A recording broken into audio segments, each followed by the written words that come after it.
Hello everybody, do you want to add your home address on Google Map? Then keep watching the video till the end. And as the video is gonna be so informative, so make sure that you hit the like and subscribe button. So let's go. First of all, open your Google Map. And now look at the bottom, you'll get some options here. Explore, go, save, contribute, and updates. Just click on contribute. Now just below view your profile, you see some icons here. Just click on add place. Give a name to your home place. Next, you should select a category for your home place. Just click here. And I'm selecting here residential. Now I'm selecting your apartment building. The address is required, so you should give your address here. To give your address location, just click on edit on map location.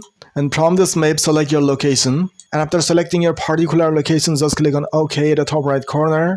And your location will be displayed by your home name. And now if you click on submit, after a few moments, your place will be live on Google Map. And then everybody will be able to find your home place by searching the name that you have given here. Okay?